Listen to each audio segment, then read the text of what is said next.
कि जिस परिवार को कथा करानी थी उन पे इतना संसाधन पैसा नहीं था कि लाखों रुपए वाले कथावाचक बुला लें, क्योंकि कई कथावाचक हैं जो 50 लाख रुपए लेते हैं। कोई किसी की हैसियत है कि धीरेन्द्र शास्त्री को बुला ले अपने घर कथा के लिए? कोई अंडर टेबल लेगा वो बाबा पैसे? आप पता करवा लीजिए, अंडर टेबल नहीं लेते हैं वो धीरेन्द्र शास्त्री क्या? कथा वाचने की पता कितनी कीमत होगी उनकी, फ्री थोड़े नहीं।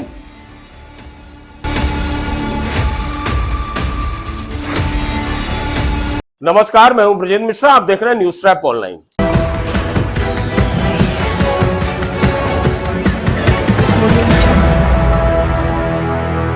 बागेश्वर धाम में निकुंज गोयल की प्रॉपर्टी का मामला क्या सामने आया?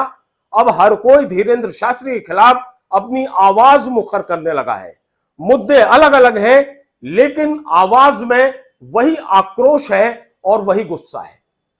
फिलहाल में उत्तर प्रदेश के समाजवादी पार्टी के सुप्रीमो अखिलेश यादव ने एक बाबा के लिए टिप्पणी कर दी, और टिप्पणी थी धीरेन्द्र शास्त्री जी की दक्षिणा को लेकर। अखिलेश यादव को दक्षिणा याद आ गई, वो भी बागेश्वर महाराज की, कि बागेश्वर बाबा अपनी कथा के लिए 50 लाख रुपए लेते हैं, वो भी अंडर टेबल से। ये अखिलेश यादव ने सार्वजनिक बयान दिया। आखिर क्या वजह है कि उत्तर प्रदेश के समाजवादी पार्टी के इतने बड़े नेता को सिर्फ और सिर्फ धीरेन्द्र शास्त्री जी यानी बागेश्वर बाबा की दक्षिणा भर याद आई, बाकी किसी की दक्षिणा याद नहीं आई? पहले हम आपको सुनवाते हैं कि अखिलेश यादव ने क्या टिप्पणी की और क्या बोला, पहले ये सुनिए। कि जिस परिवार को कथा करानी थी उन पे इतना संसाधन पैसा नहीं था कि लाखों रुपए वाले कथावाचक बुला लें, क्योंकि कई कथावाचक हैं जो 50 लाख रुपए लेते हैं। कोई किसी की हैसियत है कि धीरेन्द्र शास्त्री को बुला ले अपने घर कथा के लिए? कोई अंडर टेबल लेगा वो बाबा पैसे? आप पता करवा लीजिए, अंडर टेबल नहीं लेते हैं वो धीरेन्द्र शास्त्री क्या? कथा वाचने की पता कितनी कीमत होगी उनकी, फ्री थोड़े नहीं। सुना आपने अखिलेश यादव की टिप्पणी। 50 लाख रुपए धीरेन्द्र शास्त्री लेते हैं एक कथा का, और उनका कहना है कि हर किसी की हैसियत नहीं है धीरेन्द्र महाराज की कथा कराने की, क्योंकि बहुत पैसा लगता है, और यही वजह है कि आम इंसान, आम आदमी उनकी कथा नहीं करा पाता।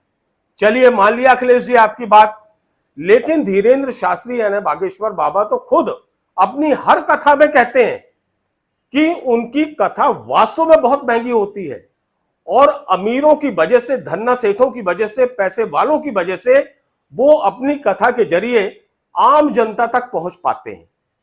क्योंकि बागेश्वर महाराज की जो कथा का पंडाल है, डोम पंडाल लगता है, वो कितना महंगा होता है हर कोई जानता है।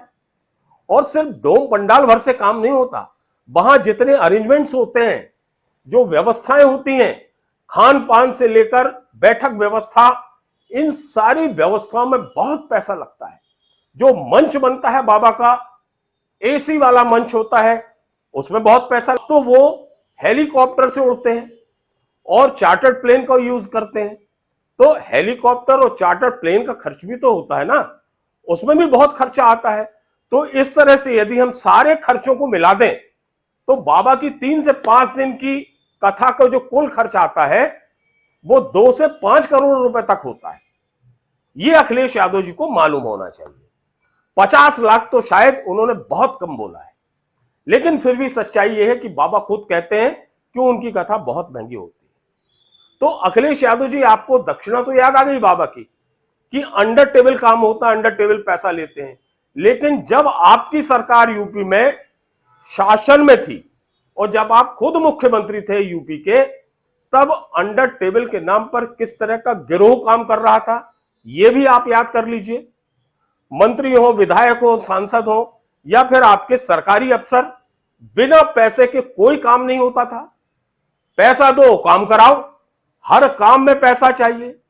शासन की कोई भी योजना हो, कोई भी निर्माण हो, कोई भी प्रोजेक्ट हो, या सप्लाई का कोई काम हो, बिना पैसे के मजा ले कि वो काम हो जाए। तो पूरी उत्तर प्रदेश की सरकार के तमाम जितने भी लोग थे, अधिकारी, मंत्री, नेता, सब पैसों के पीछे भागते थे, ये आपने भी देखा है।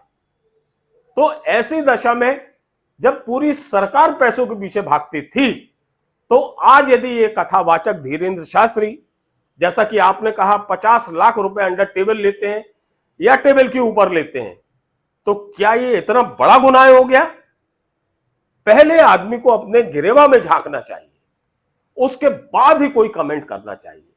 तो अखिलेश यादव जी, हम आपके लिए तो सिर्फ इतना ही कहेंगे कि जिनके घर शीशे के होते हैं वो दूसरों के घरों में पत्थर नहीं फेंका करते, ये जरूर याद रखिए। जय श्री राम, जय बागेश्वर धाम, जय गुरुदेव।